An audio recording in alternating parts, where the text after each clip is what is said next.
Chilli powder అన్ని రకాల వంటలకు పచ్చళ్లకు సరైన chilli powder. No colour, no chemicals.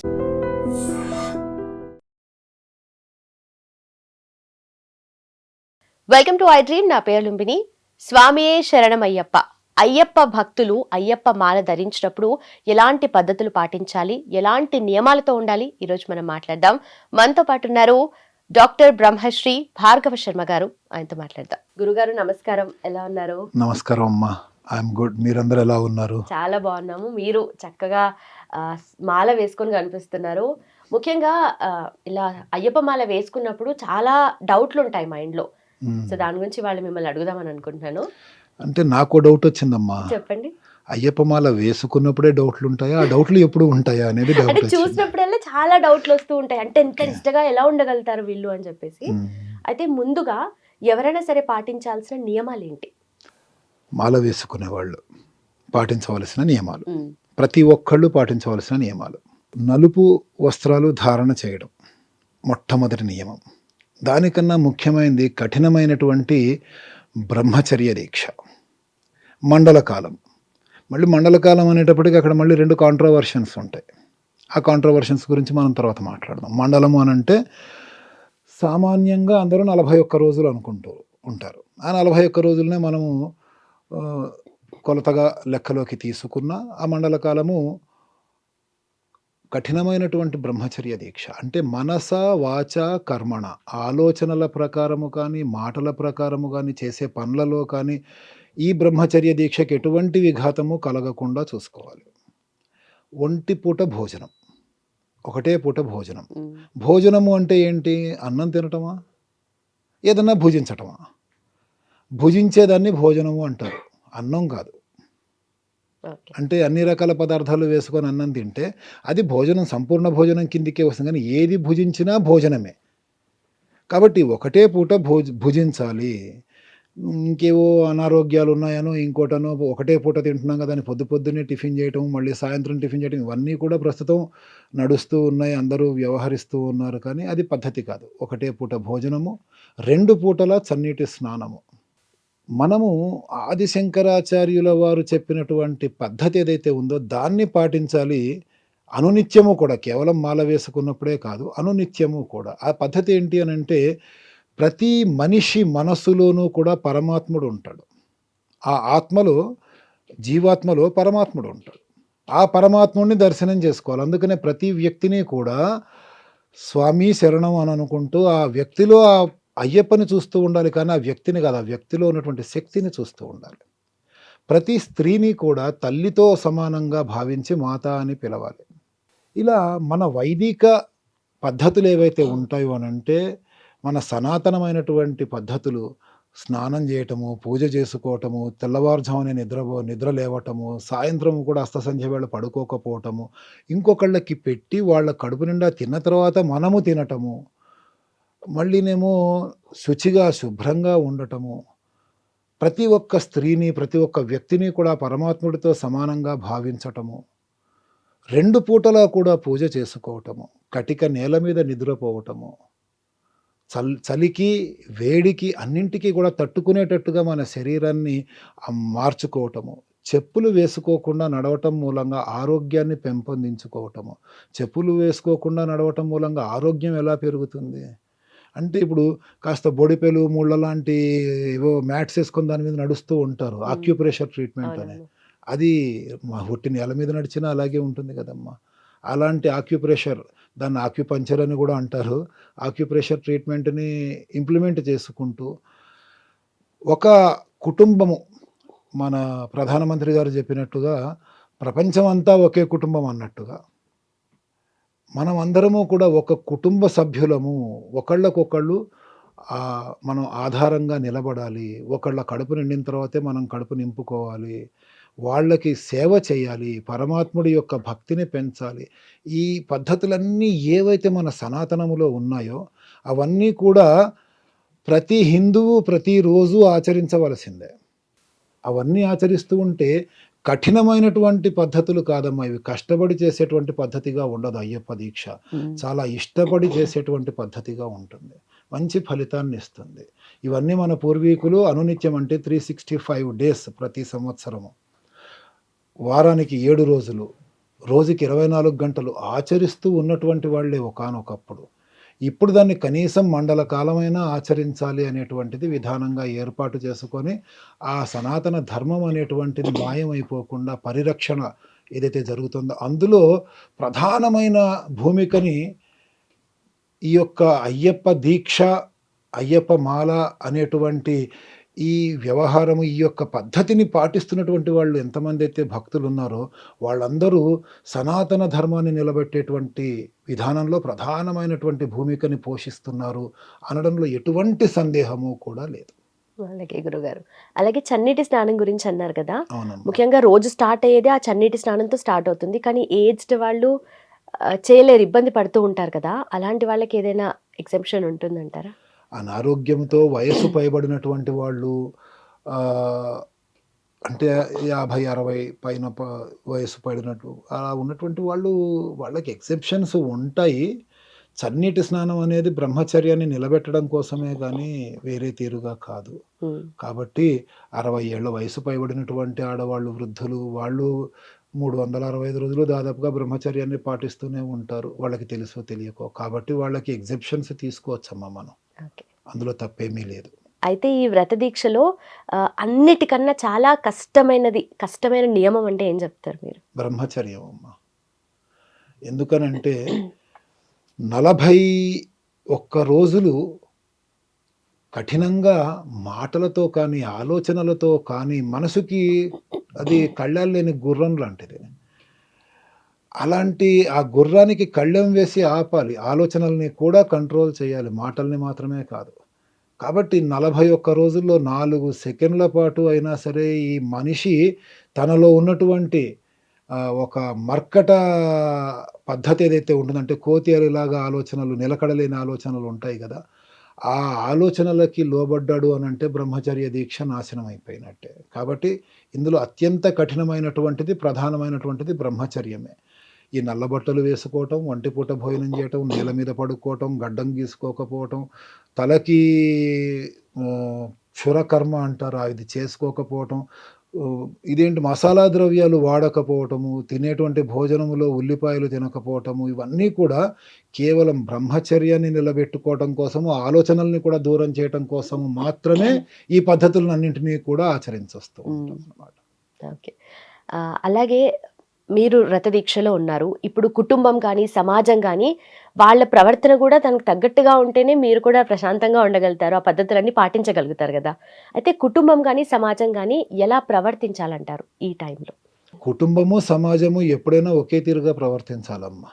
ఇతను గూడా కుటుంబము ఎడల అదే విధంగా ప్రవర్తించాలి. కుటుంబం అయితే పొరపాటున గూడా తమ కుటుంబ సభ్యుడు అయ్యప్ప దీక్ష తీసుకున్నప్పుడు, ఆ అయ్యప్ప దీక్ష లేదా ఇలాంటి నియమాలు దెబ్బతినాలి అనేటట్లుగా అయితే కుటుంబం ఎలాగూ ప్రవర్తించదు. ఇంకా సమాజం.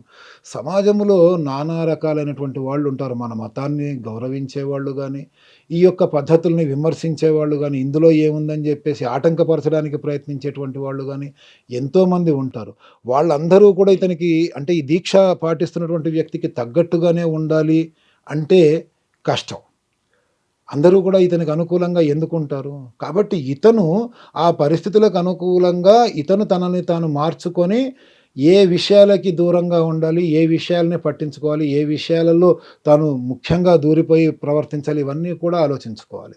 అయితే ఇక్కడ మీరడిగినటువంటి ప్రశ్నలో నేను చాలా కాలం నుంచి, అంటే నేనైతే గత 3.5, 4 దశాబ్దాలుగా మాల వేసుకుంటున్నాను. అప్పటినుంచి ఇప్పటిదాకా కూడా చూస్తున్నటువంటి విధానం ఏంటంటే ఎలా ఉందంటేనమ్మా, మాల వేసుకున్నాను కాబట్టి నాకు కోపం రాకూడదు. మాల వేసుకున్నాను కాబట్టి ఎదుటి వాళ్ళు ఏం చేసినా నేను భరించాలి. మాల వేసుకున్నాను కాబట్టి నేను ఎవరిని ఏమీ అనకూడదు. అంటే మొత్తం చీము నెత్తురు చనిపోయినటువంటి వ్యక్తిగా నేను బ్రతకాలి అనేటువంటిది క్రియేట్ చేసింది సమాజం అంతా. ఓకే. నేను ఎంతో కాలం నుంచి ఎంతో మందికి చెప్తున్నటువంటి మాట, నేను అయ్యప్ప భక్తుడిని, అయ్యప్ప దీక్ష చేస్తున్నాను. అయ్యప్ప జన్మ రహస్యం ఏంటి? ఆయన ఎందుకోసము ఈ యొక్క భూమి మీద ఆయన అవతరించడం జరిగింది? మహిషి అనేటువంటి ఒక రాక్షసిని చంపటం కోసం. మహిషి అంటే దాని లక్షణాలు ఏంటి? మహిషము అంటే ఎద్దు, దున్నపోతు, అంతే కదమ్మా. ఉమ్, అంటే ఒక ఎద్దు ఎటువంటి ఆలోచనలు లేకుండా మిగతా జనాలను అందరినీ కూడా ఈ సర్వమానవాళికి ఏ విధమైనటువంటి ఇబ్బందులు కలిగిస్తూ ఉంటుందో, అలాంటి ఇబ్బందుల్ని కలిగిస్తూ సనాతనమైనటువంటి ధర్మాన్ని నాశనం చేసేటువంటి లక్షణాలు కలిగినటువంటి ఒక మహిషి అనేటువంటి రాక్షసిని నిర్మూలించటము కోసము మన హైందవ ధర్మంలో స్త్రీ హత్య మహాపాతకం. స్త్రీ హత్య అయినా కూడా దాన్ని చంపి ధర్మాన్ని నిలబెట్టాలి అనేటువంటి సంకల్పంతో అయ్యప్ప ఈ యొక్క భూమి మీద అవతరించటం జరిగింది. కాబట్టి నా ధర్మాన్ని గౌరవించేటువంటి వాళ్ళు నా ధర్మాన్ని విమర్శించకుండా నా పని నన్ను చేసుకొనివ్వడం ఏదైతే ఉందో అంతవరకు ఓకే. కానీ నన్ను విమర్శిస్తూ నా ధర్మాన్ని విమర్శిస్తూ నేను ఆచరిస్తున్నటువంటి నా యొక్క పద్ధతులని ఆటంకపరచడానికి ప్రయత్నిస్తున్నటువంటి ఏ శక్తి అయినా సరే, అది హైందవ ధర్మాన్ని పాటించే వాళ్ళు కావచ్చు, వేరే ధర్మాలని పాటించేటువంటి వాళ్ళు కావచ్చు, వాళ్ళందరూ కూడా నా దృష్టిలో మహిషితో సమానం. మహిషి అనే రాక్షసితో సమానం. ఎదుర్కోవాల్సినటువంటి అవసరం ఉంది. కాబట్టి ఒక అయ్యప్పకి పరిపూర్ణమైనటువంటి నిజమైనటువంటి భక్తుడిగా, ఆయన యొక్క శిష్యుడిగా, ఆయన యొక్క సైనికుడిగా నా ధర్మాన్ని నిలబెట్టడం, నా ధర్మాన్ని కాపాడటం నా వంతు బాధ్యత. కాబట్టి అయ్యప్ప దీక్షలో ఉన్న ధర్మానికి ఇబ్బంది కలుగుతుంది అనుకున్నప్పుడు నేను ఆయుధము ధరించక తప్పదు. అప్పటిదాకా మనము శాంతంగానే ఉందాం. కానీ మన శాంతం అనేటువంటిది మన యొక్క చేతగానితనంగా తీసుకొని మనల్ని ఇంకా తొక్కేయాలని ప్రయత్నిస్తూ ఉంటే మాత్రం తిరగబడక తప్పదు అనేటువంటి భావననే నేను అందరికీ చెప్తూ ఉన్నాను. అనుకోకుండా మొన్న మధ్యనే మన రాజకీయ నాయకుల్లో కూడా ప్రతిపక్ష నాయకుడు కావచ్చు కేంద్రంలో, ఆయన కూడా పార్లమెంటులో శివుణ్ణి చూపించి అభయహస్తం చూపిస్తాడు అని అన్నారు. కానీ ఆ పక్కన శూలం కూడా ఉంది. సాధ్యమైనంత వరకు శాంతంగానే అభయహస్తం చూపిస్తూనే ఉంటారు మన దేవుళ్ళందరూ. ధర్మానికి విఘాతం కలిగేటప్పుడు మాత్రమే ఆయుధాలని తీసుకొని అంతం చేసేటువంటి ప్రయత్నం కూడా చేస్తూ ఉంటారు. ఆ దేవుడి దగ్గర నుండి నేర్చుకోవాల్సింది మనము అది. అంతేనమ్మా. ఓకే. అలాగే ఈ రీసెంట్గా అంటే కొన్ని నెలల క్రితము ఒక సినిమా హీరో, ఆయన తరచూ మాల వేసుకుంటూ ఉంటారు. పేరు చెప్పాలంటే రామ్ చరణ్. సో తను ఎప్పుడు మాల వేసుకుంటూ ఉంటారు. అయితే ఒక పనిలో భాగంగా వెళ్ళారు, వెళ్ళారనమాట. దర్గాకి వెళ్ళి అక్కడ వెళ్ళిన తర్వాత చాలామంది డిఫరెంట్ ఆర్గ్యుమెంట్స్ తీసుకొచ్చారు. అలా వెళ్ళొచ్చా, మాల వేసుకున్నాడు అని చెప్పేసి. పాజిటివ్గా రియాక్ట్ అయిన వాళ్ళు కూడా ఉన్నారు. కానీ ధర్మం ప్రకారం ఇది ఎలా చేయాలంటారు?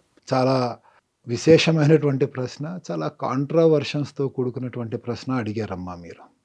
మొన్నటిదాకా ఒక 4-5 ఏళ్ల కిందటి వరకు, ఒక దశాబ్దం అనుకున్నాం, 10 ఏళ్ల కిందటి వరకు మాల వేసుకున్న ప్రతి ఒక్కళ్ళు కూడా దర్గాకి వెళ్ళేవాళ్ళు. ఓకే.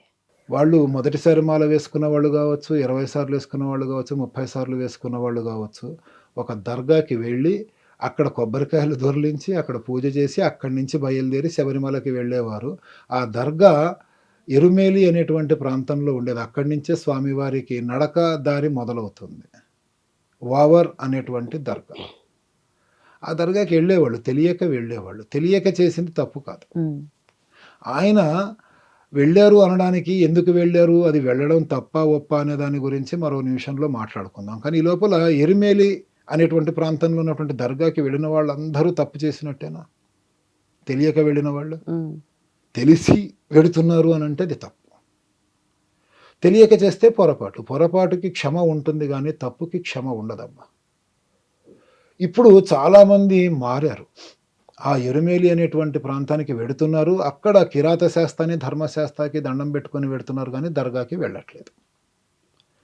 ఆ వావర్ స్వామి దర్గా అనేది ఉంటుంది, అక్కడ వెళ్ళటం మానేశారు చాలామంది. అయినా కూడా వెడుతూనే ఉన్నారు. 1% వెళ్ళినా కొన్ని లక్షల మంది వెడుతున్నట్టే లెక్క. ఇంకా వాళ్ళు తెలియకనే వెడుతున్నారు. వాళ్ళలో కూడా మార్పు అనేది వస్తుంది. ఈ పద్ధతి ఎలా వచ్చింది అనే దాని గురించి మనం తర్వాత, అసలు ఎరిమేలి దర్గాకి ఎందుకు వెళ్ళటం మొదలైంది అనే దాని గురించి నెక్స్ట్ క్వశ్చన్లో మనం మాట్లాడుకుందాం. ఇప్పుడు రామ్ చరణ్ గారి గురించి మాట్లాడదాం. ఆయన వృత్తిరీత్యా సినిమా హీరో. ఈ దర్గాకి వెళ్ళటం తప్పు అని మాట్లాడినటువంటి వాళ్ళందరూ కూడా, ఆయన మరి అయ్యప్ప దీక్షలో వృత్తిపరంగా ఆయన సినిమా ఏవైతే డేట్స్ ఇస్తారో హీరోగా, ఆ డేట్లకి సంబంధించి ఆయన షూట్ చేసేటప్పుడు అప్పుడు గడ్డం తీసేసేయాలి. మరి ఆయన క్షవరం చేసుకుంటారు, షేవింగ్ చేసుకుంటారు. అది తప్పుగా కనిపించట్లేదా? దాని గురించి ఎందుకు మాట్లాడలా? అది చూడరు కదా జనాలు, చూసిందే మాట్లాడతారు కదా. ఆయన పర్సనల్గా ఆయన మాలలో ఉండి ఇరుముడి కట్టుకొని వెడుతుంటే పెరిగిన గడ్డం కనిపించదు కదా అమ్మ, అప్పుడైనా మాట్లాడాలి కదా. కానీ ఆయన ఎంత నిష్టగా ఈ దీక్ష చేస్తున్నారు. అనేటువంటిది మనము ఆలోచించాలి. ఒక ఎస్ఐ గారు ఒకానొకప్పుడు చాలా ఏళ్ల కిందట మాల వేసుకున్నారు. క్రైమ్‌లో ఉండేవారు నా దగ్గరే. మాల వేసుకున్నారు. ఆయన డ్యూటీలో ఉండగా ఎల్బీ నగర్ చౌరస్తాలో అప్పట్లో మందకృష్ణ మాదిగ గారు ధర్నా ఏదో చేస్తే అప్పుడు కాంగ్రెస్ ప్రభుత్వమే ఉండేది. ఇంకా తెలంగాణ, ఈ ఆంధ్రప్రదేశ్ విడిపోక ముందనమాట. ఓకే. రాజశేఖర్ రెడ్డి గారు లేరు అప్పటికి. ఖచ్చితంగా అక్కడ లాఠీ చార్జ్ చేయాల్సినటువంటి ఆర్డర్స్ వచ్చాయి. ఈయన మాలలో ఉన్నారు. లాఠీ చార్జ్ చేయాలంటే యూనిఫామ్ ఏసుకోవాలి. ఓకే. యూనిఫామ్ లేకుండా లాఠీ చార్జ్ చేయడం అనేది తప్పుట. మరి నాకు తెలీదు రూల్స్. అప్పుడు ఆయన, హ్మ్. స్వామి ఏం చెయ్యాలి అన్నారు. వేసుకోండి, మాల వేసుకున్నాను కదా, నేను ఇప్పుడు యూనిఫామ్ వేసుకొని షూస్ వేసుకోవడం ఎలాగా అంటే, అది మీ యొక్క బాధ్యత, మీ యొక్క ధర్మం, మీ యొక్క వృత్తిపరంగా మీరు చేయండి, తప్పు లేదు అని చెప్పాను. హ్మ్. ఆయన యూనిఫామ్ వేసుకున్నారు, షూస్ వేసుకున్నారు, లాఠీ చార్జీలో పాల్గొన్నారు. ఆ తర్వాత ప్రమోషన్ మీద వెళ్ళారు. ప్రస్తుతం యాదగిరిగుట్ట, భువనగిరి యాదాద్రిలో మంచి పోస్ట్‌లో ఉన్నారు. అంతా బాగుంది. ఆయనకి ఉన్నటువంటి చిన్న చిన్న ఇబ్బందులు కూడా ఆ తర్వాత పోయినాయి. అంటే హ్మ్. స్వామి అర్థం చేసుకుంటారు, ఈయన వాంటెడ్లీ చేస్తున్నారా లేకపోతే ఇంకో రకంగా చేస్తున్నారా అని. అలాగే ఇంకొక సినిమా నటుడు ఒక ఆయన ఉండేవారు. ఆయన నన్ను అడిగారు, స్వామి నేను ఇప్పుడు షూట్ చేయాలంటే గడ్డం గీసుకోవాలి ఎలాగంటే, చేయండి తప్పేమీ లేదని చెప్పాను. అలాగే ఆయన కూడా తర్వాత మంచి మంచి పొజిషన్‌లోకి వెళ్ళారు. వాళ్ళు గడ్డం గీసుకోవడం తప్పు కాదు. కానీ తెలియక ఒక దర్గాలోకి వెడితే తప్ప. ఆయన దాన్నేమంటారంటే ప్రజలలో విశేషమైనటువంటి గౌరవాభిమానాలు పొందినటువంటి వ్యక్తి, ప్రజల్లో గుర్తింపు పొందినటువంటి వ్యక్తి కాబట్టి ఆయనని ఒక వస్తువుగా తీసుకొని, ఆయనను ఒక స్పెసిమెన్‌గా తీసుకొని ప్రజల యొక్క మనోభావాలతో ఆటలాడుకున్నటువంటి విధానాన్ని తీసుకొచ్చారు. హ్మ్. అసలు యాక్చువల్‌గా అంత సీన్ చేయాల్సిన అవసరం కూడా ఏమీ లేదు. శవాలు ముందర నుంచి పోతే స్నానం చేయాలి. శ్మశానంలోకి వెళ్ళకూడదు. దర్గా అనేది కూడా ఒక రకంగా శ్మశానమే. ఆ తర్వాత దానికి తగిన పరిహారం చేసుకున్నారేమో ఆయన. అందుకనే ఇంకా హ్యాపీగా ఉన్నారు. మనం మాత్రం ఇరుముడి కట్టుకొని వెళ్ళేటప్పుడు మనం ప్రయాణం చేసేటువంటి రైలు శ్మశానాల మధ్యలోంచి వెళ్ళట్లేదా? మనం వెళ్ళేటువంటి హ్మ్. ఫ్లైట్ శ్మశానాల మీద నుంచి వెళ్ళట్లేదా? మనం వెళ్ళే రోడ్డు ఏదైతే ఉందో దాని పక్కన, ఆ పక్కన, ఈ పక్కన శ్మశానాలు లేవా? అప్పుడు లేని తప్పు ఇప్పుడు ఎందుకొస్తుంది? ముఖ్యంగా మనస్ఫూర్తిగా ఏం చేస్తున్నాము అనేది చాలా ముఖ్యం అమ్మా. ఆయన దీక్షా నియమాలని ఆయనకి తగినట్టుగా, ఆయనకి సాధ్యమైనంత వరకు పూర్తిగా పాటించారు. ఆ తర్వాత మళ్ళీ ఆయన ఎక్కడ ఏ దర్గాకి వెళ్ళలేదు. ఆ ఒక్కసారే వెళ్ళారు. అంతకుముందు ఏ దర్గాలకి దేనికి ఆయన వెళ్ళలేదు. కాబట్టి ఒకసారి భగవంతుడు కూడా క్షమిస్తాడట. మనమందరము కూడా క్షమించాలి. ఇంకా ఆ విషయాలను కూడా మనం ప్రతిసారి ప్రస్తావిస్తూ ఆయనకి ఇబ్బంది లేకుండానే చూడాలి. ఎందుకంటే ఆయన కూడా సమాజంలో ఒక మంచి బాధ్యతాయుతమైనటువంటి స్థాయిలో ఉన్నారు. అండ్ అల్లరి చిల్లర అడ్వర్టైజ్మెంట్లు అవి చేసి యువతని తప్పుదారి పట్టించేటువంటి దాంట్లో లేరు ఆయన. ఆయన వాళ్ళ బాబాయి, వాళ్ళ నాన్నగారి దారిలోనే ఆయన ఉన్నారు. కాబట్టి వారిని మనం ప్రమోట్ చేయాలి, ఇంకా ఆయనని మనం ఉత్తేజపరచాలి, ముందుకు పంపించాలి. కానీ మీలాంటి పండితులే ఏం పర్వాలేదు, తప్పు, ఒప్పు అని కాదు గానీ తెలియక చేశారు కాబట్టి అని మాట్లాడుతున్నారు. బట్ బయట సగం సగం తెలిసిన వాళ్ళు, అంటే తెలిసి తెలియక ఉన్న వాళ్ళు ఎక్కువ మాట్లాడేస్తూ ఉంటారు. వాళ్ళ ఆర్గ్యుమెంట్ ఏదో ఇదే నిజమన్నట్టుగా అలాంటి మాటలొస్తూ ఉంటాయి. అది వాళ్ళకి తెలిసి తెలియక అని మనం అనలేమమ్మా. బహుశా అందులో మాట్లాడిన వాళ్ళలో కూడా పూర్తిగా తెలిసిన వాళ్ళు ఉండొచ్చు. వాళ్ళు సగం నాలెడ్జ్ అని కూడా అనలేము. పూర్తి నాలెడ్జ్ కలిగిన వాళ్ళు ఉంటారు. హ్మ్. కాకపోతే ఎవరి ఆలోచన వాళ్ళది. పుర్రెకో బుద్ధి, జిహ్వకో రుచి అంటారు. కాకపోతే నేననేది ఏంటంటే, ఆయన మాత్రమే తప్పు చేశాడని ఆయనను తప్పు పట్టడం ఎందుకు? అలా తప్పు పట్టిన వాళ్ళందరూ కూడా తమ శిష్యులు ఎరుమేలిలో దర్గాకి పోతూ ఉంటే ఎందుకు ఆపలేకపోతున్నారు? వాళ్ళని వాళ్ళు క్వెషన్ చేసుకోవాలంతే. ఆ సైడ్ కూడా ఉంది. అది కూడా హ్మ్. గుర్తించాలంటారు. ఓకే. అలాగే ఇందాక చెప్పారు గదా! పోలీస్ ఆఫీసర్ ఆయన వృత్తిరీత్యా ప్యాంట్ షర్ట్ వేసుకోవాల్సొచ్చింది. పోలీస్ యూనిఫార్మ్ వేసుకోవాల్సొచ్చింది. కొంతమంది మాలలో ఉన్నప్పుడు గూడా మీలా మాలలో ఉన్నవాళ్ళు షర్ట్ వేసుకొని కింద పంచ కట్టుకుంటారు కొంతమంది. కొంతమంది ప్యాంట్ వేసుకుంటూ ఉంటారు. అంటే ప్యాంట్ ఏసుకోవడం తప్పా అనే క్వెషన్ గూడా రైజ్ అవుతుంది గదా! సో, దాని గురించి ఏం చెప్తారు మీరు? అసలు అయ్యప్ప దీక్షలు అనేవి మొదలైనప్పుడు గాని, మన సనాతన ధర్మం స్టార్ట్ అయినప్పుడు గాని, ప్యాంటు అనేటువంటి సంస్కృతి లేదు. షర్ట్ అనేటువంటి సంస్కృతి. అంగవస్త్రము, ధోవతి, లుంగీ, ఏకవస్త్రం ఒకటే వస్త్రం పైన కప్పుకోవడం, ఒక వస్త్రాన్నే కట్టుకోవడం అలాగే ఉండేది. ఆ తర్వాత మనం జీవన విధానంలో మార్పులొచ్చి ఈ షర్ట్ వేసుకోవటం, ప్యాంటు వేసుకోవటం అనేటువంటిది వచ్చింది. కాబట్టి వృత్తిపరంగా బయట తిరిగేటప్పుడు చాలామందికి లుంగీ గాని, ధోతి గాని అలవాటు ఉండదు. అందులోని ఇప్పుడున్నటువంటి బళ్ళు ఏవైతే టూ వీలర్స్ ఉన్నాయో వాటి మీద కూర్చోవడానికి కూడా ఇబ్బంది అవుతుంది. కాబట్టి వృత్తిపరంగా వాళ్ళు బయట ఎలా తిరిగినా పూజ చేసేటప్పుడు, భోజనం చేసేటప్పుడు, గుళ్ళల్లోకి వెళ్ళేటప్పుడు సాంప్రదాయమైనటువంటి దుస్తుల్ని ధరించి వెడితే మంచిది. మన జీవనశైలి, జీవన విధానం ఏదైతే మారుతూ వచ్చిందో ఆ మార్పుకు అనుగుణంగా మనము దుస్తుల ఎంపికలో తప్పేమీ లేదు. కానీ నలుపు రంగు దుస్తులనే ధరించాలి. కాషాయం రంగు దుస్తులు అనేటువంటివి అయ్యప్ప దీక్షకి పనికిరావు. నలుపు, నీలము ఇవే ధరించాలి. ఓకే. అలాగే భోజనం గురించి మాట్లాడితే కొంతమంది సాయిబాబా గుడిలో అన్నప్రసాదం పెడుతూ ఉంటారు కదా, థర్స్డే అప్పుడు వెళ్తూ ఉంటారు కదా. అయ్యప్ప దీక్షలో ఉన్న వాళ్ళు వెళ్ళి ఆ ప్రసాదాన్ని తినొచ్చా లేదా అనేది కూడా ఒక క్వశ్చన్. ఇప్పుడు నేను ఏ సమాధానం చెప్పినా ఆ సమాధానంలోంచి ఒక ప్రశ్నను బయటికి తీస్తున్నారమ్మా. I appreciate you. భోజనం అనగానే ఇలా అంటున్నారు. సాయిబాబా గుడిలో నాకు తెలిసినంత వరకు సాయిబాబా మఠము అందాం, గుడి కాదు. గుడి, దేవాలయం అనేది దేవునితో మన యొక్క ఆ పరమాత్ముడితో ఈ జీవాత్మ లయము అంటే కలిసేటువంటి ప్రాంతాన్ని దేవాలయము అంటాం. అయితే అవి దేవుడికి అంటే కంటికి కనిపించినటువంటి శక్తి ఏదైతే ఉంటుందో మంత్ర, తంత్ర, యంత్ర విధానముతో ప్రతిష్ఠ చేయబడినటువంటి ప్రాంతాన్ని దేవాలయము అనాలి. ఇంకా సాయిబాబా ఒకటి, రాఘవేంద్ర స్వామి. రాఘవేంద్ర స్వామి గుడి అంటారా మీరు ఎప్పుడైనా? మఠము అనే అంటారు. వీరబ్రహ్మేంద్ర స్వామి మఠము అంటారు. అంటే ఒక వ్యక్తిగా జన్మించి ఒక వ్యక్తిగా ఆ యొక్క జీవనాన్ని పూర్తి చేసి సమాధి పొందినటువంటి యోగులు వాళ్ళు అయితే మఠము అని అనాలి, కానీ గుడి అనకూడదు. ఇక్కడ సాయి అనేటువంటిది కూడా మఠమే, కానీ గుడి, దేవాలయం అనడం చాలా తప్పు అవుతుంది.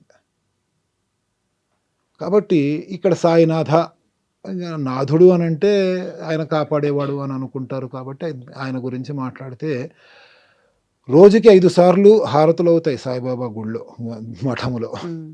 ఉదయం 5 గంటలకి, 7 గంటలకి, మధ్యాహ్నం 12, 1 గంట మధ్యలో, సాయంత్రం 5, 6 మధ్యలో, రాత్రి 9, 10 మధ్యలో. టోటల్గా ఎన్నిసార్లు హారతులు అవుతాయి? 5 సార్లు.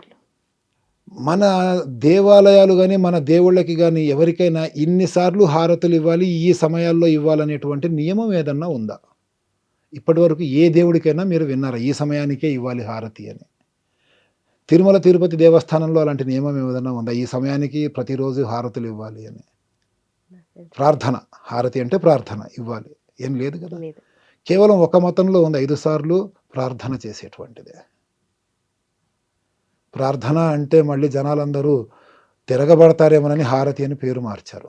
ఈ సమయాల్ని ఆ సమయాల్ని బేరీజు వేసుకొని చూడండి ఏమ్మా. అయితే ఇక్కడ ఎవరి నమ్మకం వాళ్ళది, ఎవరి నమ్మకాల్ని నేను కాదనట్లా. మీరు అడిగినటువంటి ప్రశ్నకి స్ట్రైట్ ఫార్వర్డ్గా ఆన్సర్ చెప్తున్నాను. ఆ గుళ్ళో మధ్యాహ్నం భోజనంలో కానీ, రాత్రి సేజాహారతి అంటూ చేస్తారు ఆ సమయంలో కానీ, సాయంత్రం కానీ వీళ్ళు మాలలు వేసుకున్న వాళ్ళు వచ్చారు, లేకపోతే వీళ్ళు ఇంకేదో దీక్షలు చేసేవాళ్ళు వచ్చారు అనేటువంటి ఉద్దేశంతో ఉల్లిపాయలు, వెల్లుల్లిపాయలు ఇవన్నీ వాడడం మానేస్తున్నారా? ఖచ్చితంగా రాత్రి 9 గంటలకో 10 గంటలకో చేసేటువంటి సేజాహారతికి ఉల్లిపాయ, బంగాళాదుంప కలిపిన కూరను, మళ్ళీనేమో దానికి ఒక చపాతీని నైవేద్యం పెట్టాల్సిందే. దాన్ని స్వాములకి పెట్టాలా? స్వాములు ఏంటి, వాళ్ళు ఉల్లిపాయ తినకూడదుగా, వెల్లుల్లిపాయ తినకూడదుగా.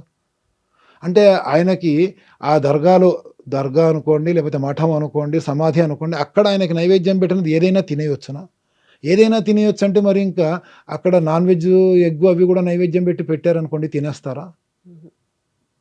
కాబట్టి మన సాత్వికమైన ఆహారాన్ని ఎక్కడైతే మడిగా వండి మనకి అందిస్తున్నారో అక్కడ మనము స్వాములు భోజనం చేయవచ్చును. మడిగా వండి అనేటువంటి మాట ఎందుకు అంటున్నానంటేనమ్మా, ఇప్పుడు ఒక ఆచారంగా అయ్యప్ప స్వామి మాల వేసుకున్న వాళ్ళందరూ ఏం చేస్తున్నారంటే ఓ 10 మందో 5 మందో విడిగా ఒక దగ్గర ఒక పీఠం పెట్టుకొని పూజ చేసుకుంటున్నారు. ఇంట్లోంచి విడిగా వెళ్ళిపోయి ఏ అపార్ట్మెంట్లోనో, ఫ్లాట్లోనో, లేకపోతే ఇంకో ఇల్లు ఏదో తీసుకొని అందులో వాళ్ళు ఒకళ్ళొకళ్ళు తోడుగా ఉంటూ చేసుకుంటున్నారు. వాళ్ళు ఏం చేస్తున్నారంటే వీళ్ళు రెగ్యులర్గా తినేటువంటి కంచాలు కానీ, రెగ్యులర్గా వండుకునేటువంటి గిన్నెలు కానీ తెచ్చుకోవట్లా. అయ్యప్ప దీక్షలో వండుకోవడానికి వేరే గిన్నెలు, వేరే కంచాలు వాడుతున్నారు, వేరే విస్తరాకులు వాడుతున్నారు. ఎందుకండి అని అంటే ఈ దీక్షలో మనం ఇంట్లో అవి ఇవి అన్నీ వండుకున్నటువంటి గిన్నెలు, ఇంకేవేవో తిన్న కంచాలు ఉంటాయి, అందులో ఇవి ఎందుకు తినాలి అనేటువంటి ఆలోచన వాళ్ళ చాలా సబబైనటువంటి ఆలోచన. కాబట్టి కొత్త గిన్నెలు కేవలం అయ్యప్ప దీక్షలో వండుకోవడానికి మాత్రమే. ఈ 5 మంది చేసేటువంటి దీక్షకి ఆ సన్నిధానానికి గిన్నెలు తెచ్చుకుంటారు. ప్రతిరోజు విస్తరాకులు తెచ్చుకుంటారు. కానీ అదే అయ్యప్ప పడి పూజలు చేసినప్పుడు ఒక టెంట్ హౌస్ నుంచి గిన్నెలు పట్టుకొస్తారు, పెద్ద పెద్ద డేగిసాలు. అందులో మన బోనాల పండుగలకి వండినటువంటివి ఉంటాయి, క్రిస్మస్కి వండినటువంటివి ఉంటాయి, రంజాన్కి వండినటువంటివి ఉంటాయి. అన్ని మతాల వాళ్ళు తీసుకెళ్ళి వండుతారు, అన్నీ వండుతారు. మరి ఆ గిన్నెల్లో వండినవి అయ్యప్పకి పెట్టొచ్చునా? ఆ గిన్నెల్లో వండిన మిగతా స్వాములందరికీ పెట్టొచ్చునా? వీళ్ళు మాత్రం ప్రతిరోజు సాధ్యమైనంత వరకు ఏవి వండనటువంటి గిన్నెల్లోనే వండుకోవాలి, విస్తరాకుల్లోనే తినాలి. కానీ మిగతా స్వాముల వాళ్ళందరి దీక్షని పాడు చేస్తారు ఎందుకు వీళ్ళు? కాబట్టి అలా కాకుండా ఒక దేవాలయానికి వెళ్ళి, మన ఊళ్ళో దేవాలయం ఉంది, ఆ దేవాలయంలో ప్రతిసారి చేసేటువంటి ఉత్సవాలకి గిన్నెలు అవి కొని పెడతారు. ఆ గిన్నెలని మనం పట్టుకొచ్చి అయ్యప్ప పూజకి వాడుకొని మళ్ళా సరిగ్గా తోమిద్దాం. ఈ టెంట్ హౌస్లకు ఇచ్చే డబ్బులు ఏవో దేవాలయానికి ఇద్దాం, ఓ 4 రూపాయలు దేవాలయానికి వస్తాయి కదా. అలా చేయకూడదు మళ్ళీ, ఎందుకంటే 4 రూపాయలు బిల్లు ఎక్కువ అవుతుంది అక్కడ. ఇలాంటి పోకడలు చూస్తున్నాను.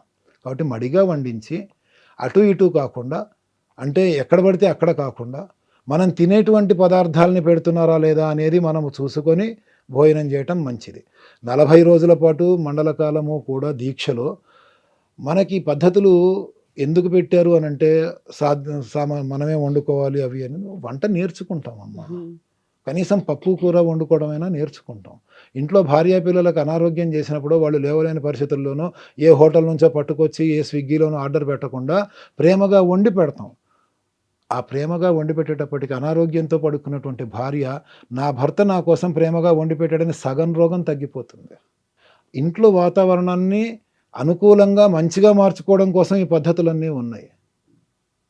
కాబట్టి బయట మీరు అన్నట్టుగా ఎక్కడ పడితే అక్కడ తినటం అనేటువంటిది మంచిది కాదు. మనకి తగినటువంటి ప్రాంతమా, మనకి తగినటువంటి భోజనము, మన పద్ధతికి తగినటువంటి భోజనము పద్ధతి ప్రకారంగా పెడుతున్నారా లేదా అని చూసుకోవటం, అలా చూసుకొని తినటం మంచిది. మొదటి విషయం. రెండవది అన్నదానం. సాయిబాబా గుళ్ళోనే అన్నదానం అనుకుందాం. అన్నదానము దానం ఎవరికి చేయాలి? ఎవరికైతే లేదో వాళ్ళకి దానం చేయాలి. ముందు వాళ్ళని తిననివ్వండి, ఆ తర్వాత ఉన్నవాళ్ళు వెళ్ళి తినండి మిగిలితే. నా ఇంట్లో అన్నం ఉంది, నేను ఎందుకు వెళ్ళి బయట తినాలి? నా ఇంట్లో వండుకొని నేను తినాలి. అన్నంకి ఎవరైతే కష్టపడుతున్నారో, పిడికెడు బియ్యానికి పిడికెడు మెతుకులు లేక ఇబ్బంది పడుతున్నారో వాళ్ళ కోసం చేసేది దానం అమ్మ. వాళ్ళని వాళ్ళు తినడం కోసం చేసేదే దానం. కానీ ఎవరు పడితే వాళ్ళు వెళ్ళి తింటే అది దానం ఎందుకు అవుతుంది? బంధువుల్ని మిత్రుల్ని పిలుచుకొని చేస్తే అన్నదానం ఎందుకు అవుతుంది? సంతర్పణ అవుతుంది. కాబట్టి అన్నదానాల్లో స్వాములు వెళ్ళి తినడం అనేటువంటిది పద్ధతి కాదు. వీలైనంత వరకు పడి పూజలకు అటెండ్ అవ్వండి, గురుస్వాములతోనే మాట్లాడండి, ఆ గురుస్వాములతో మీ యొక్క సమస్యలు, మీ యొక్క సందేహాలు తెలియజేసుకోండి. ఆ సందేహాలకి నివృత్తి సమాధానాలు తెలుసుకోండి గురుస్వాముల మూలంగా. అయ్యప్ప పూజ చేసే విధానం ఏంటి, ఆచమనం చేసే విధానం ఏంటి, అసలు అయ్యప్ప శరణఘోష ఏంటి, కాస్త ఒక గంట సేపు ఆ పూజలో పాల్గొని ఆ తర్వాత భోజనం చేస్తే పిలిచిన వాళ్ళకి సంతోషం స్వాములు వచ్చారని, తిన్నవాళ్ళకి సంతోషం ఇక్కడ నైవేద్యం పెట్టారు నా అయ్యప్పకి నేను తిన్నానని. అంతేనే కానీ పూజకి వెళ్ళడానికి కూడా బద్ధకం వేసి సరిగ్గా టైంకి బెల్లు కొట్టగానే జైల్లో ప్లేట్ పట్టుకొని నుంచున్నట్టుగా ఎక్కడ పడితే అక్కడ గుళ్ళల్లో అన్నదానాలకి వెళ్ళిపోవటం అది విధానం కాదు. అలాగే గురుగారు, మీరు మాలలో ఉన్నారు కదా, ఎలాంటి భోజనం తీసుకుంటారు? అలాగే క్రమశిక్షణ అంటూ పాటిస్తారు కదా, అందరూ అలాంటి క్రమశిక్షణే పాటించాలని కోరుకుంటారు కదా, మీరు ఎలాంటి క్రమశిక్షణ పాటిస్తారు? మీ జీవనశైలి ఎలా ఉంటుంది? ఉదయం పొద్దున్నే 3ంటికే లేస్తాను. అయ్యప్ప దీక్షలో ఉన్నానని కాదు, ప్రతిరోజు 3ంటికే నిద్ర లేస్తాను. ఎందుకంటే నా దేవతార్చన, నా సంధ్యావందనం అవన్నీ కావాలి కాబట్టి. స్పెషల్గా నేను అయ్యప్ప దీక్షలోనే లేవాలనేది ఏమీ లేదు. మీరు 3:30కి ఫోన్ చేయండి, నేను ఫోన్ లిఫ్ట్ చేస్తాను. ఇల్లు శుభ్రం చేసుకుంటాను నేనే. దాదాపుగా 55-56 ఏళ్ల వయసులో కూడా గంటల తరబడి నేను కింద బాసిం పట్టి కూర్చోగలుగుతాను. ఎటువంటి అలసట లేకుండా నడవగలుగుతాను. ఎందుకంటే నా జీవన విధానము, జీవనశైలి ఆ విధంగా ఉన్నాయి కాబట్టి. లేచిన తర్వాత మొత్తం బయట వాకింగ్ చేయాల్సిన అవసరం ఏమీ లేదు. నా దేవుడి గది, నా హాలు అవన్నీ నేనే శుభ్రం చేసుకొని, నేనే తుడుచుకొని, దేవుడి దగ్గర అంతా శుభ్రం చేసుకొని, నేను పూజ మొదలెట్టేటప్పటికి పొద్దున్న బ్రహ్మముహూర్తం అవుతుంది, 5-5:15 అవుతుంది. అనుష్ఠానం ఉంటే అది చేసుకొని సూర్యోదయం సమయంలో సంధ్యావందనం చేసుకుంటాను. సూర్యుడు ఉదయించకముందు సంధ్యావందనం చేసుకోకూడదు, సూర్యోదయం సమయంలోనే చేసుకోవాలి. అంతకన్నా ముందు ఏమన్నా మంత్రజపాలు అవి ఉంటే అనుష్ఠానము అవి చేసుకోవాలి, అర్చనలు అవి చేసుకొని.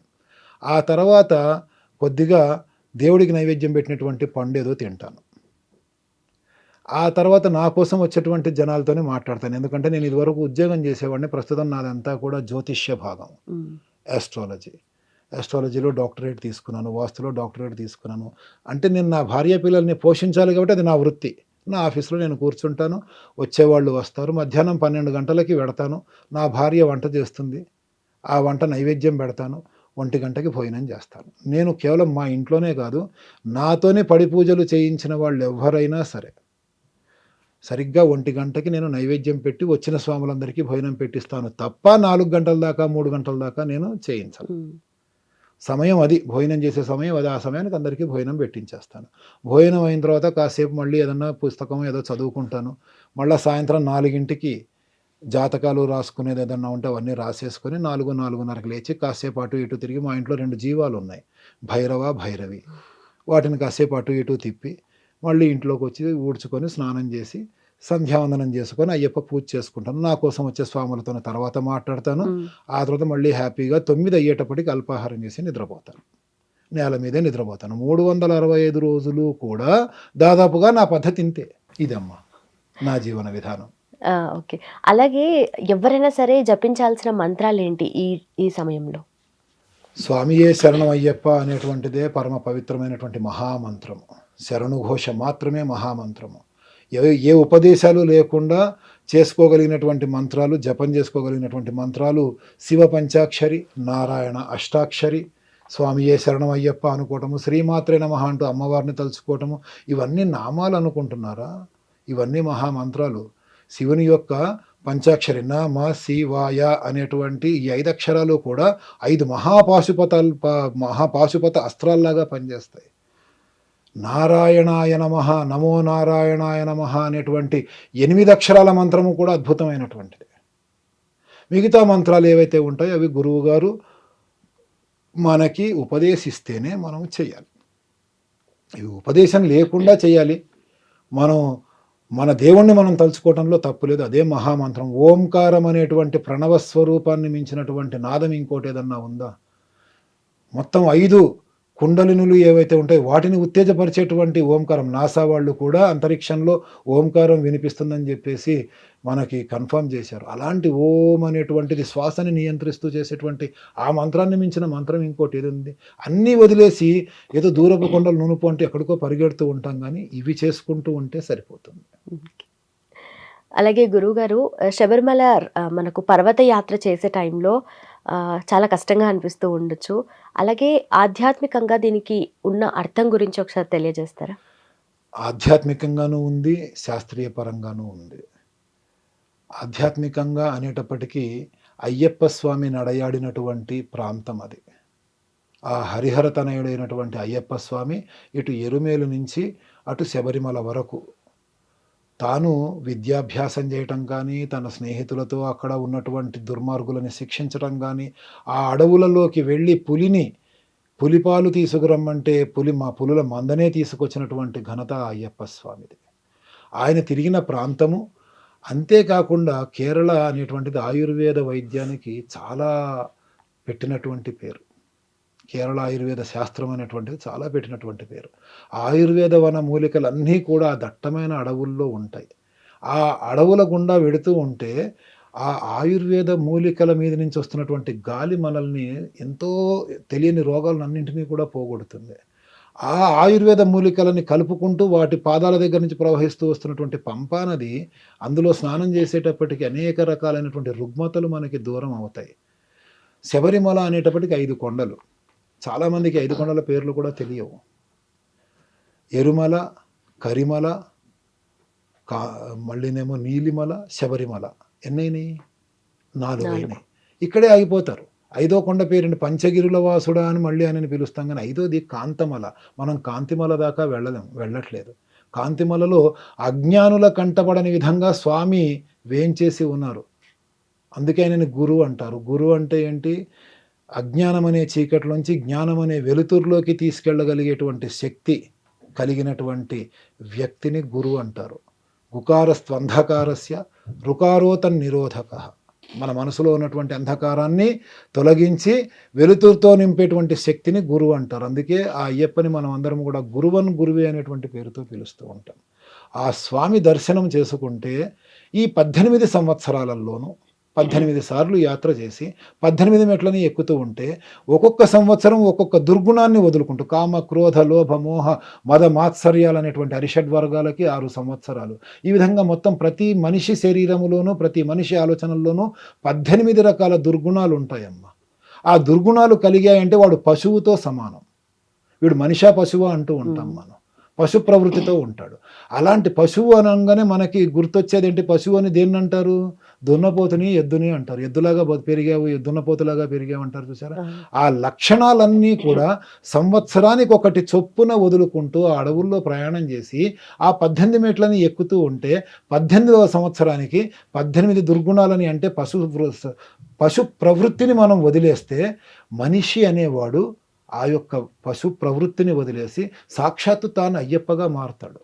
అందుకే 18 మెట్ల మీద గోపురం దగ్గర మనకి కనిపిస్తూ ఉంటుంది తత్వం అసి అని. తత్వం అసి అనే పేరు కనిపిస్తూ ఉంటుంది. తత్వం అసి అంటే ఏంటి? అది నువ్వే. సంస్కృతంలో తత్వం అసి, ఏది నువ్వే? ఎవరినైతే సాధించడానికి, ఎవరినైతే చూడడానికి ఇంత కష్టపడి ఇంత సాధన చేసి వచ్చావో ఆయన అక్కడ లేడు, ఇక్కడ నీలోనే ఉన్నాడు, అది నువ్వే అని చెప్పి చెప్పటం. తత్వమసి అంటేనే నువ్వే అయ్యప్పవి. 18 సంవత్సరాలు యాత్ర చేసి 18 దుర్గుణాలని వదిలిపెట్టుకుంటే ప్రతి మనిషి కూడా పశు ప్రవృత్తిలోంచి బయటికి వచ్చి తాను అయ్యప్పగా మారుతాడు అనేటువంటిది ఇక్కడ ఈ అడవుల్లో వనయాత్రలో ఉండేటువంటి ఆధ్యాత్మికత, అలాగే ఆరోగ్యానికి ఆయుర్వేదానికి సంబంధించినటువంటి శాస్త్రపరంగా మనకు ఉండేటువంటి ఆరోగ్యపరంగా ఉండేటువంటి లక్షణాలు ఇవన్నీ కూడా 40 రోజుల పాటు మనం చేసేటువంటి దీక్షలో మొత్తం మానవాళిని కూడా ఒక కుటుంబముగా భావిస్తూ పరాయి స్త్రీలని కూడా తల్లితో సమానంగా భావించేటువంటి ఆ యొక్క దాన్ని పెంచుకుంటూ ఉండడం, ఆలోచనని పెంచుకుంటూ ఉండడం ఎంత ఆనందకరమైనటువంటి భవిష్యత్తు ఒక్కసారి ఊహించుకోండి. కానీ కరెక్ట్గా అందరూ ఈ విధంగా చేయగలుగుతున్నారా? ఎందుకోసం మాల వేసుకుంటున్నాము, మన ప్రయాణం ఎంతవరకు వెళ్ళాలనేటువంటిది మాల వేసుకున్న తర్వాత మర్చిపోయి ప్రజల కోసం మాల వేసుకున్నాము అన్నట్టుగాను, ఎదుటి వాళ్ళ కోసం మాల వేసుకున్నాము, మనం మాల వేసుకోకపోతే ఎదుటివాడికి నష్టం వస్తుంది, మనం దీక్ష చేయకపోతే ఎదుటివాడు నాశనం అయిపోతాడు, మనం బాగానే ఉంటాం అన్నట్టుగా మన వాళ్ళు ప్రవర్తించడం అనేది ఈ రోజుల్లో చూస్తున్నాం. మాల వేసుకుంటే నేనే అయ్యప్పని అనేటువంటి అహంభావంతో ఉండకూడదు. నేను కూడా నీతో పాటు అయ్యప్పనే. నువ్వు దేవుడివి, నీతో పాటు నేను దేవుడినే. నాలో ఉన్నది కూడా దైవత్వమే. నేను నిన్ను గౌరవిస్తాను, నువ్వు నన్ను గౌరవించు.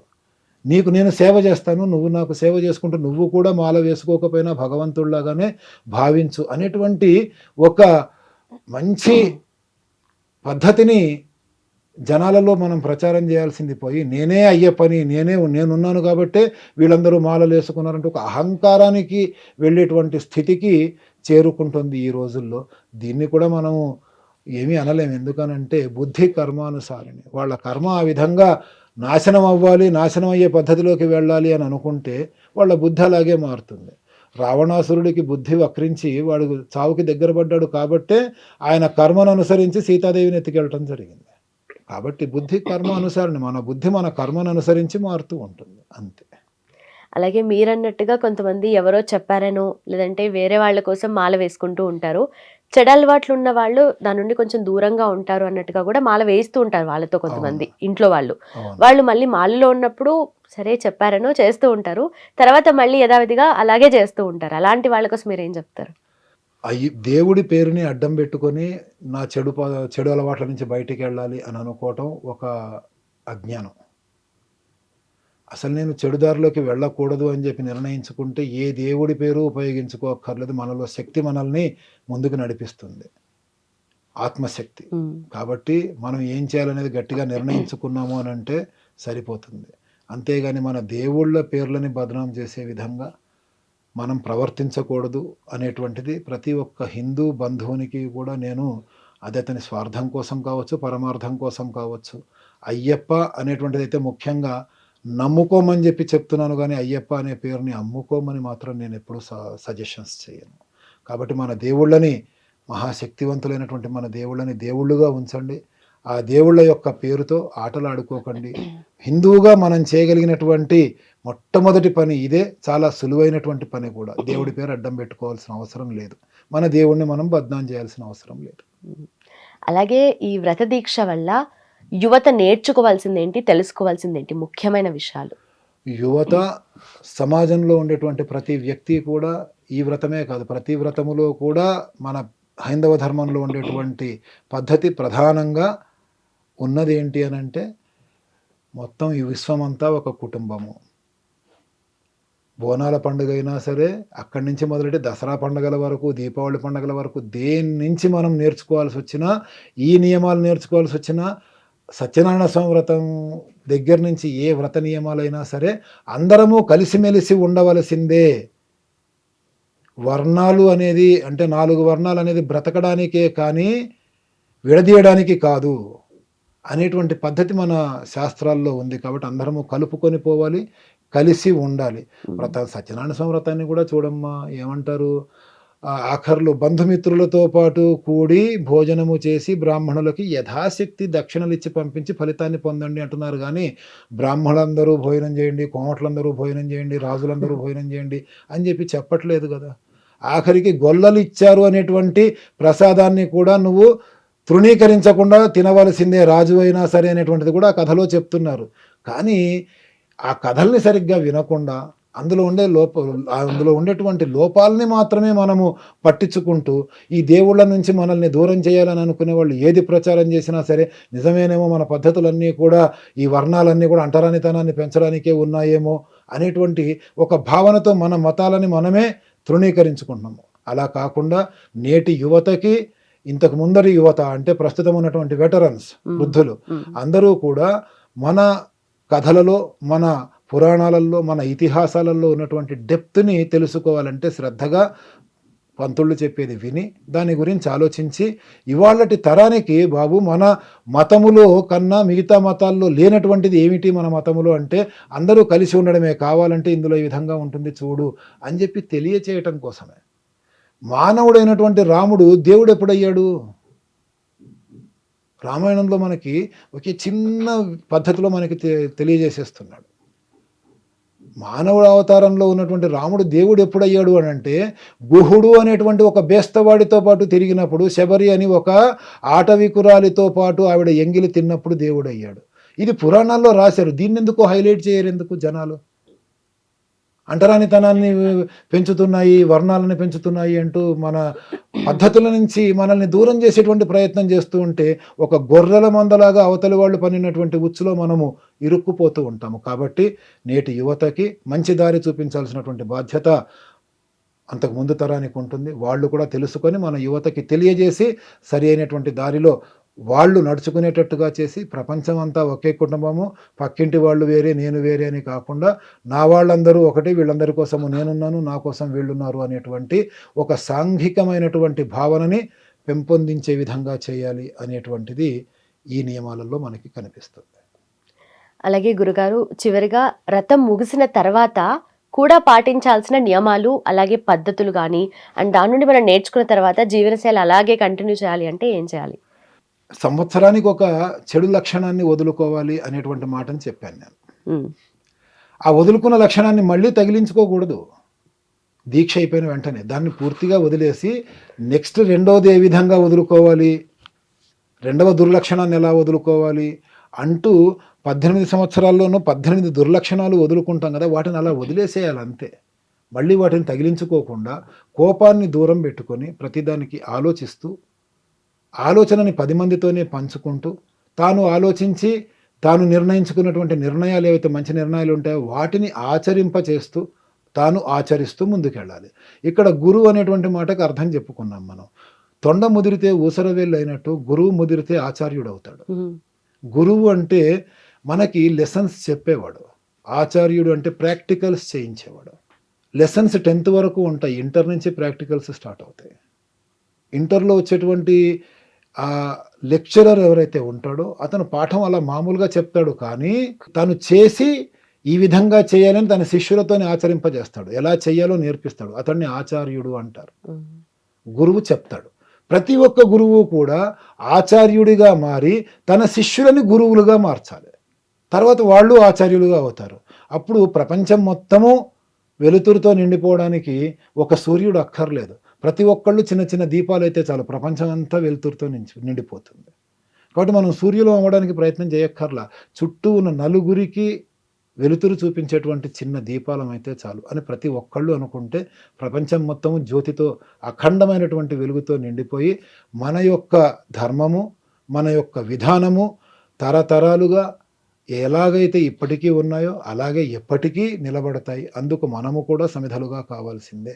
కాబట్టి మనం వదిలిపెట్టినటువంటి చెడు లక్షణాలని మనం మళ్ళీ తగిలించుకోకుండా అవి మేము వదిలేసామనేటువంటి భావనతో, కాశీలో వదిలిపెట్టినటువంటి ఇష్టమైన ఆహార పదార్థంలాగా ఈ ఇష్టమో అనిష్టమో వీటిని వదిలేసుకుంటూ ముందుకు వెడుతూ ఉంటే ప్రతి ఒక్కళ్ళు కూడా భగవంతుడిలాగా మారతారమ్మా.